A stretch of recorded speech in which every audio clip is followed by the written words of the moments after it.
Good day.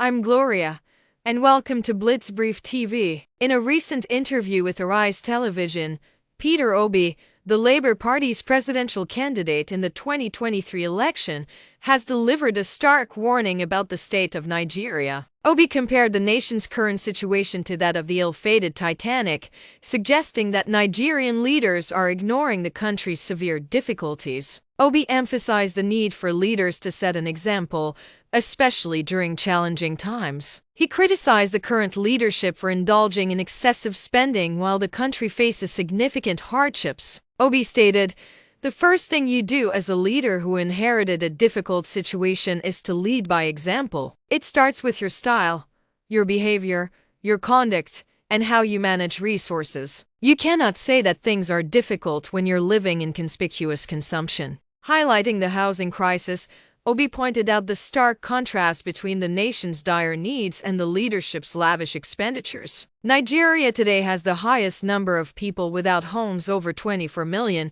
he noted, yet you're spending 20-something billion to build a house for one person.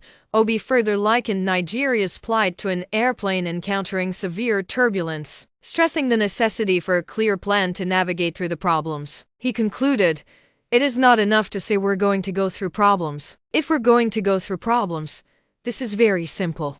President Tinubu there delivering his Democracy Day address. Well, today we put the big issues at the heart of the debate to Mr. Peter Obi: the evolution of democracy, the economy, the rising cost of living, insecurity, President Tinubu's 1 year in office, whether the opposition parties are on the cusp of a merger, and the odyssey of unhushed arguments between a coterie of splinter groups within his Labour Party. As Nigeria marks this silver anniversary, is there a silver lining for Mr. Obi himself and for Nigerians? Or does it portend a cataclysmically black cloud? And Peter Obi joins me now in the studio. Thank you very much indeed for coming in. Thank you, Mr. Charles. And happy Democracy Day. Thank you. You've been away from television for a while. You've been making very few comments about a lot of things that have been happening. Why is that? Well, just following up and making sure that other people make the comments and I listen, because part of leadership is also listening and learning. And that's what has been happening.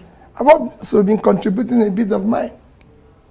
Indeed. This week, of course, Democracy Day, it's being marked this week here in Nigeria. How concerned are you that democracy in this country remains extremely fragile, and some would say in peril, after a quarter of a century? Well, for me, that was part of my comments today, because I said I tweeted today. The question is, the fundamental question to ask today is to ask, are we truly democratic? Unexamined life is not worth living. You must at any step try to examine what we are doing. After 25 years of experimenting and trying to be a democratic country, it is now time to ask questions. Are we truly democratic? And you start by defining what it's supposed to be. Democracy is supposed to be government of the people, by the people, for the people. So the fundamental question, is this government of the people? Is it by the people? And is it for the people? Beneath this is supposed to be a benefit for the people, which is not there today.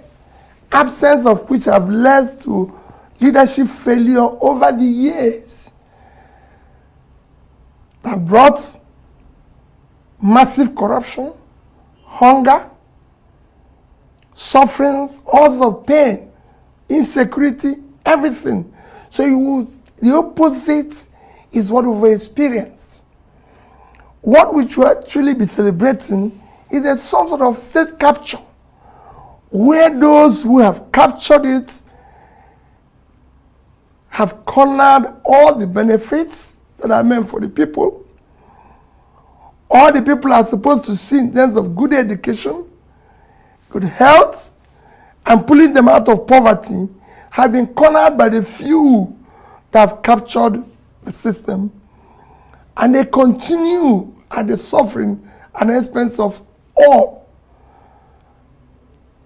And the list is endless.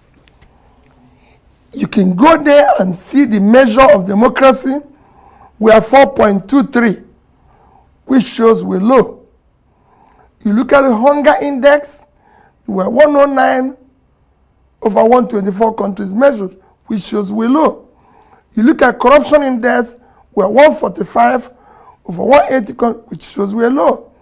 You look at the law and order, which is supposed to be an intangible asset that drives democracy. We're very low. We're 120 over countries measured. So you could see we're low in every facet.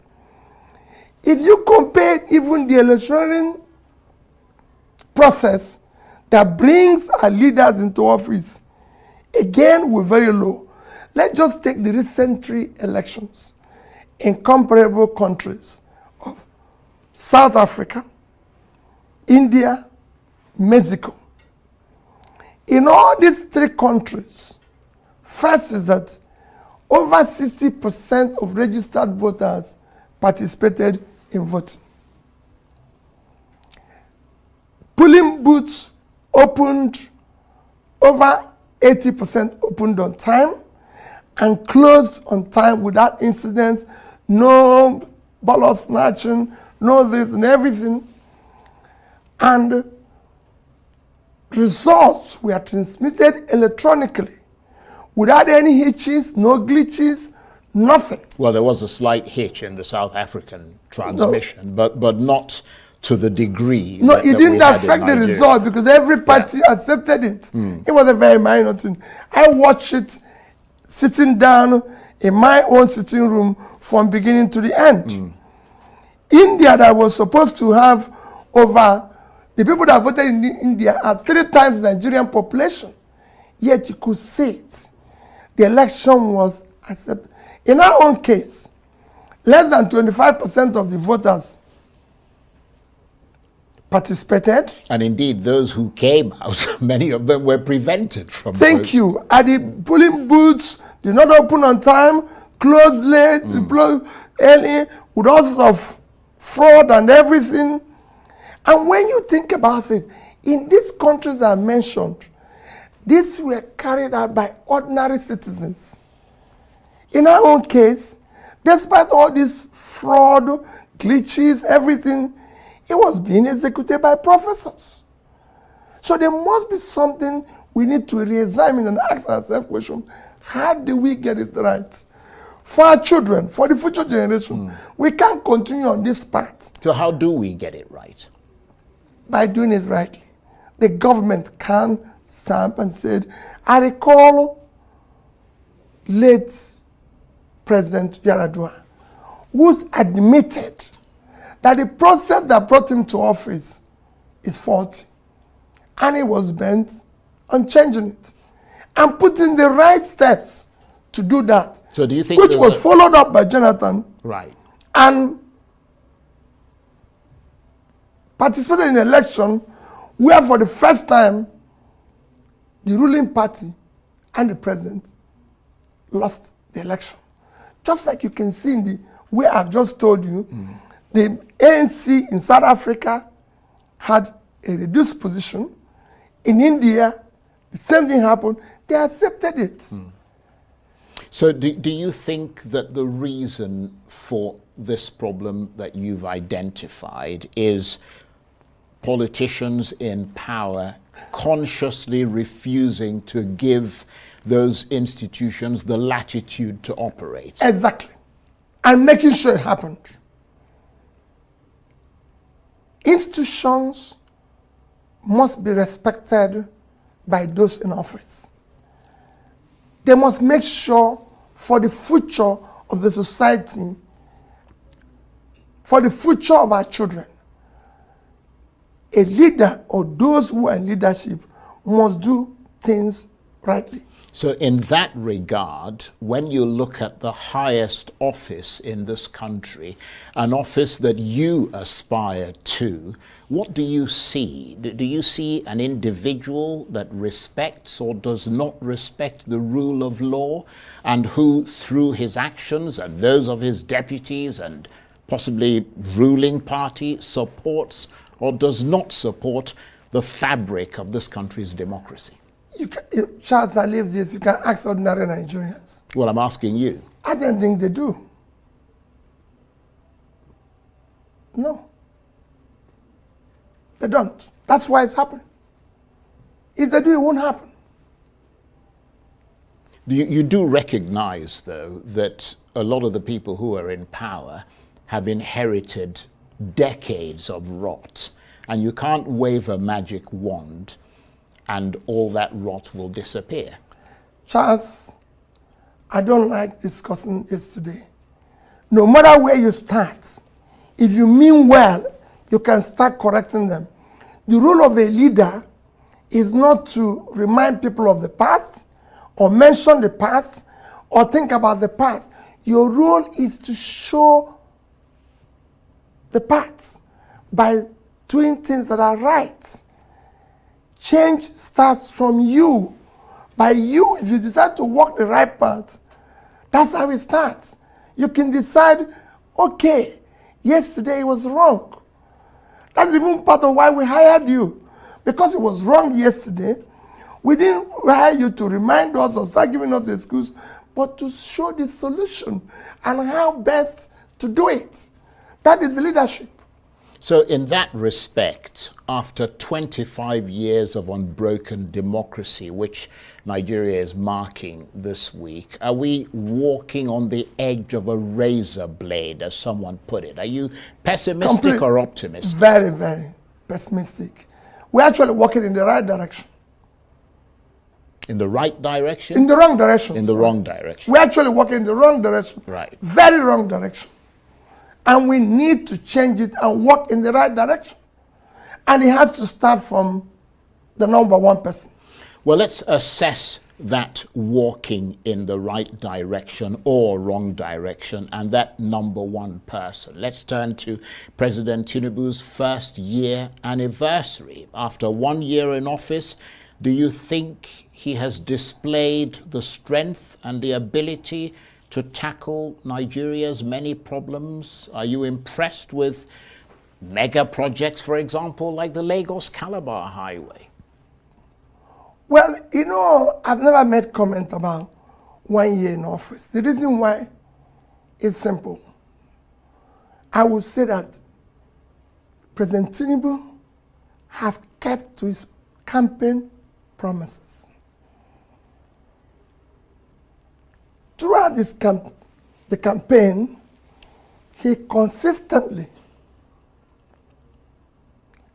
maintained that he will continue from where Buhari stopped. And that is done very well. I would say excellent. I'll give him excellent pass mark. And it's very simple. It's chance. Dollar was 460, is now 1,005. Fuel was 238, is now about 700. Diesel was 844, is now 1,415. A bag of rice is 35,000, is now about 80. A bag of beans was similar, 35, is now about 90. Gari was 27.28, is now 49.50. A tuber of yam was about 2,007 to 3,000, now is about 10,000. Tomato basket is about 40,000, that is over 150,000. Electricity is 66 kilowatts, is now over 200. You can go on and on. Our debts, even bread, which is a basic thing other countries that subside, like Egypt, bread, smaller, medium bread was 450 naira. It's not 900 naira. The big one is 900, is 1,005. Our debt, like I mentioned, was 87. By end of last year, it was actually 97. The highest we've done within that short period. Now is over 100 trillion. In fact, this year alone, the government, through the Central Bank of Nigeria, have issued and taken from the system borrowing of over 16 trillion naira. You can imagine the interest at almost 20%. It's about 3.2 trillion after 12 months. At that, last year, in a period of 9 months, we spent about 5.7 trillion servicing as debt interest on our payments. So add that. So overall, you've done well. Let's even go back to the overall of the economy. By the time he took over last year, we were still the biggest economy in Africa with $477 billion as our GDP, followed by South Africa, Egypt, Algeria, and Morocco. Today, we are number 4. South Africa is number 1 now, I think about $373 billion. Egypt is second, $347 billion, followed by Algeria, 266. And we are now 252 billion GDP economy. It's even worse when you go to our per capita. We are actually 1/4 of per capita of the list of these nations that I mentioned. South Africa is over 6,000 per capita. Egypt is 4,000 plus. So is Algeria. And then Morocco, which among this is supposed to be the 5th, at 4,210, and we are 1,000 plus. So we actually gone low. We're coming from a low of per capita of 3,000 plus in 2014. So every other thing have headed south. You see, insecurity is worsened. Well, let's corruption has worsened. Right. Let's adherence to the rule of law has worsened. The country has been nepotism is at the highest. Let's look at. Stay tuned for more updates on Blitzbrief TV. I'm Gloria, and we'll be back with more updates. Have a great day.